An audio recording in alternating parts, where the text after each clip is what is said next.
Day 2. My stepdad turned my family against me. If you haven't watched the first part of this story yet, click the card above or the link in the description. Now for the second update. Alright, sorry for the delay everyone. Work has been busy, and I just got home this past weekend. I sat on that message from what it turns out was in fact my stepfather. My curiosity got the better of me, and I called him.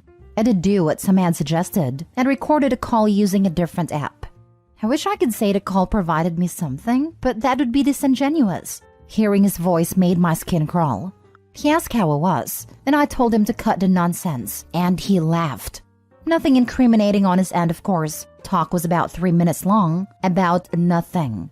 I did ask him why he wasn't content with me being with her, and he said I wasn't man enough, and that a woman like her would have been wasted on me. He has a very traditional way of thinking relationship-wise, which is especially funny because it shows how much he never knew about our relationship, or her in general. Without going off on a tangent, my ex was/is pretty notably against gender norms. She has a very well-paying job and told me she'd never be comfortable being a stay-at-home mom/wife. She even often took the initiative for stuff in our relationship, etc. There wasn't really much to take away from the conversation other than that. I don't really know what he wanted, but I told him not to call me again and hung up. Not very eventful on that front. I flew back home prior to the weekend last week and went to my uncle's birthday party. Had a good time, and the family was very welcoming and apologetic for not being more supportive after everything. None of them were ever rude or anything. I've got no negative feelings towards any of them. I then talked with my brother and set up a meeting at his place with my ex and mother on Wednesday night. On Wednesday, I went over there and got what I expected. Lots of tears, lots of apologies. I admittedly had a tough time keeping it together. I talked with both of them and my brother all independently. Mom has already filed for divorce, which is good, and I appreciate her doing so. We had a decent conversation. You can tell it's strained, but I think we're making some progress towards healing. My brother and I had a good talk. He apologized for everything that had happened and I accepted it. Can definitely tell he feels remorse for how it all shook out. And for the work he put in to make it right, I definitely don't hold a grudge. My ex and I had a very long discussion through most of the night. We'd been talking over the phone for the last couple weeks already. A lot of it was just catching up. We're obviously two very different people now after nearly a year and a half apart. We had some more serious discussions later on about everything. About how screwed up it all was and how broken I was by it all. She told me she'd already seen a therapist and asked if I would be willing to come with her to her appointment Thursday.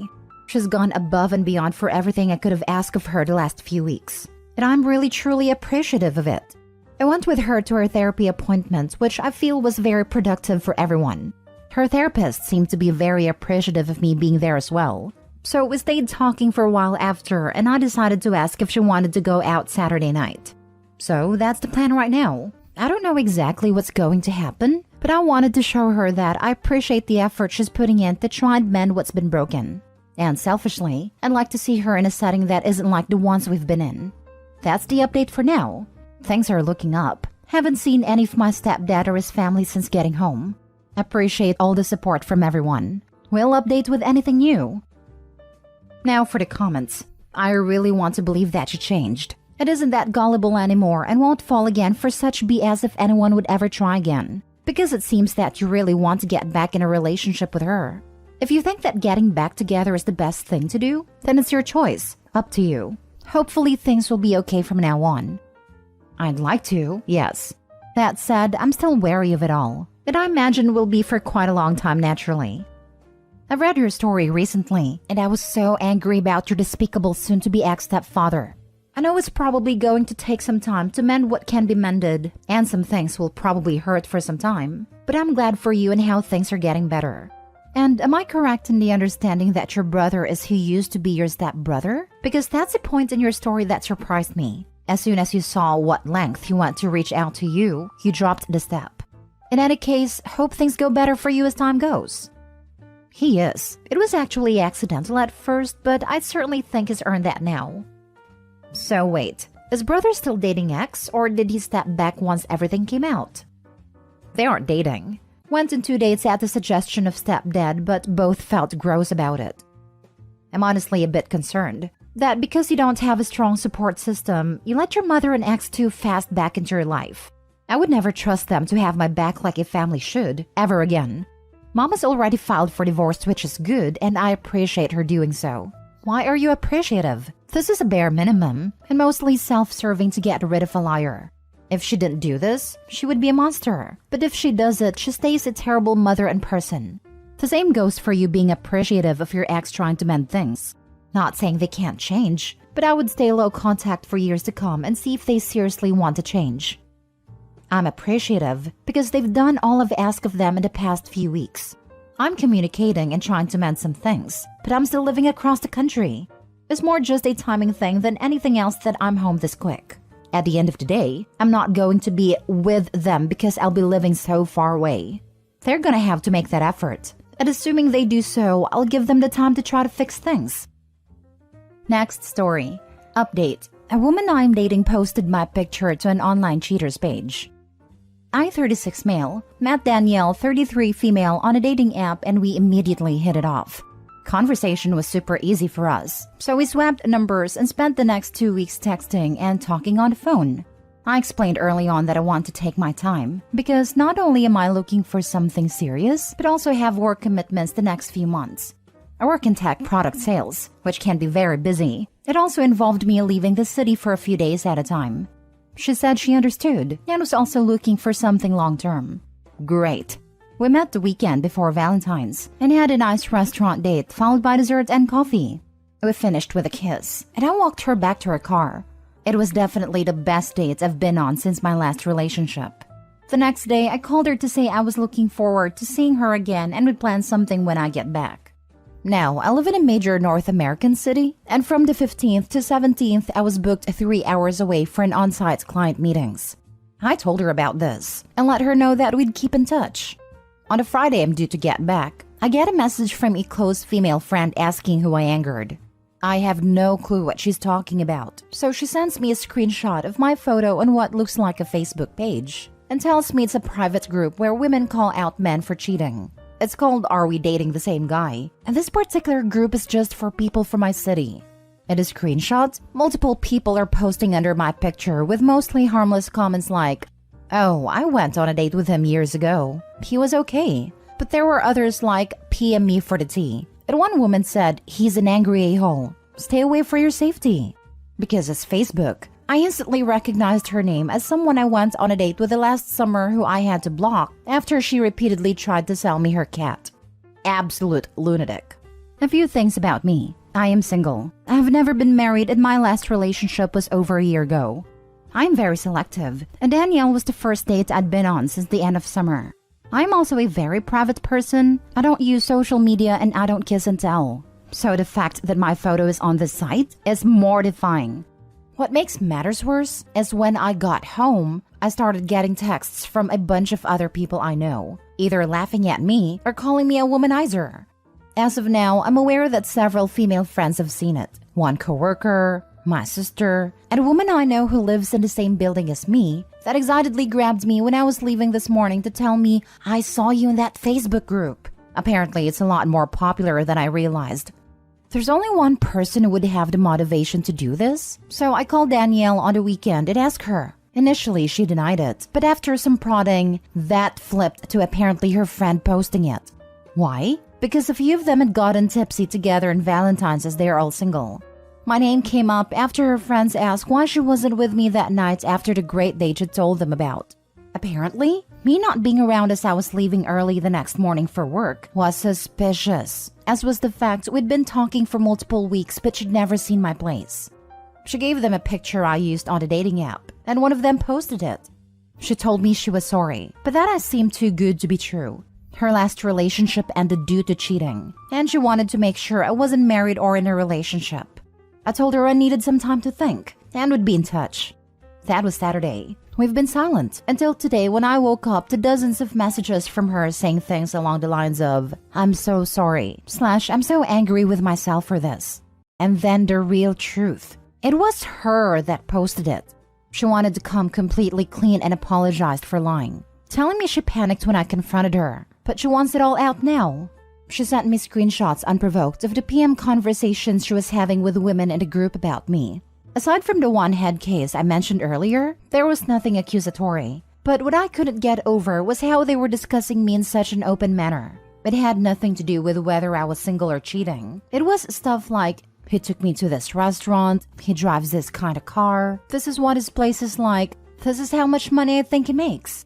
I would never talk about exes or people I've dated like that. And if a guy tried to talk to me about Danielle like that, I'd think he was a freaking weirdo and tell him to stop.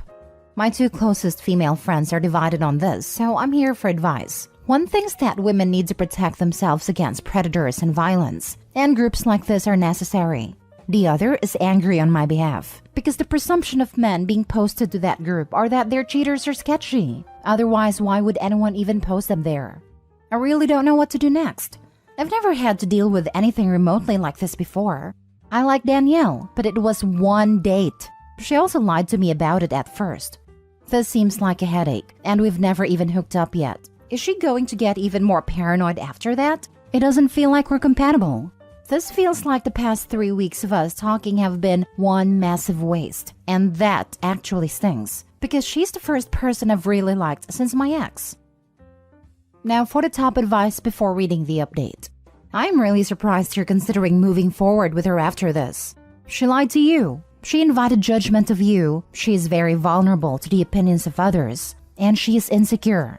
Insecurity definitely does not bode well with a job that will take you away from home often. This is a lot for one date. And quite frankly, below the maturity level I'd expect of a 33-year-old woman. I think you should let her go. Chalk this up to a story you'll laugh about someday on future dates and get back out there.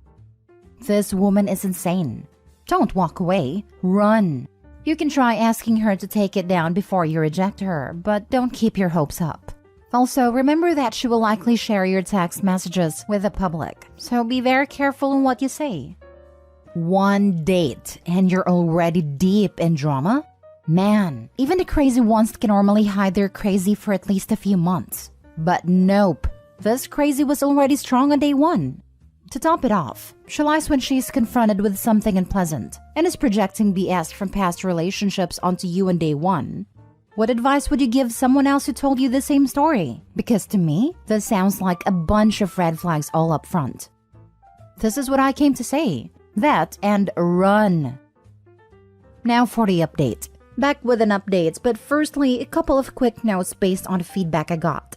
I don't care if you think my close female friend violated the sanctity of your super cool secret girls only club. As she told me, her loyalties are to me. She's known me since I was a child, and knows that I didn't deserve to have my photo plastered there. I understand that those groups may be necessary in keeping women safe or finding predators, but their moderator should go harder in ensuring that it meets those goals, rather than running a de facto gossip club where innocent people's personal lives are affected. I've had dozens of people reach out with very similar experiences, so perhaps your rules should reflect that rather than just keep boys out. As for the lunatic who wanted to sell me her cat, Cat seemed like a cool dude, but I just wasn't in the market for a pet. He also only had 3 legs, which made him run like a drunken sailor. All cats deserve love, so I hope he got away from her. Some of you alarmingly struggle with concepts of consent. I consented to my photo appearing on a dating app. I did not consent to my photo appearing in a "is this guy trash" group. These are not the same, and the stigma and assumptions associated with both are vastly different. I really shouldn't have to explain this, but here we are. Regarding me not realizing how big this group was, 3 of the women in my life all found out about it the same way. On Valentine's Day, a radio show ran a segment on it, then it got picked up by blogs and social media. It's even appeared on local television. My friend saw it on Twitter. Another saw a "this guy was dating 12 women" post that got shared and decided to investigate. My sister was texted by her friend about it, and when they all rushed to check the group out, there I was. Great timing. It currently has over 50,000 members. Anyway, moving on. So I decided not to pursue things with Danielle. She took the post down during our radio silence, but it mainly boiled down to just not seeing her in the same light anymore. I can accept that she is genuinely sorry, but I also know how I am, and it wouldn't be fair to either of us. This is supposed to be the honeymoon period. Everything is supposed to be light and cute. Now it's just suspicion and resentment. Not gonna lie, that period between when we first started talking to when I went away on my trip was really great. I looked forward to talking to her. When I would see a text, I got butterflies. When we kissed, it felt electric. Some people said what she did was such an obvious red flag. They were questioning why I was even hesitating. The reason is that I haven't felt like this in some time. My last relationship lasted 5 years, and after we broke up, I legitimately wondered if I could find that spark again. Especially after trying dating apps here and there, and not having much luck finding the right person. I do want to feel that spark again and find my person, but holding on to something that already has these problems before it even starts is the wrong move. Instead, I'm simply happy I got to experience it. Now I know it's out there and possible again, just not with Danielle. But I'll be honest, I did wake up today thinking, hey, you never know. Maybe a couple months down the line I'll think different, and maybe we'll go grab a drink. And then I saw she texted me. To preface, before I left the city for work, she sent me a photo with a message, "Don't forget about me." It was her in a bikini on a summer beach blowing a kiss. She's quite chesty, so it's not exactly safe for work, but there was no nudity. I opened today's text, which reads, "Hey, hope I'm not disturbing you, but I'd like to ask you to delete that picture I sent and do not share it with anyone." WTF? I just replied, "The only copy of that picture is in our chat thread. Do you seriously have this low an opinion of me?" To which she apologized and said she was just making sure. Fine. At first I was annoyed, but then I realized the most important thing. It was a reminder I had made a right decision. So I made another and deleted her number. I can't believe he didn't tell her. I would never share a photo of you without your consent. What kind of monster would do that? I kind of think he did say it in a classier way. You seriously think that low of me? Implies what she did was low AF. As someone who's been cheated on, I understand Danielle's insecurity and trust issues. The fact that she took it out on OP after one date shows that not only is she nowhere close to ready to date, but she also is giving her ex way too much power. She needs therapy before going into another relationship.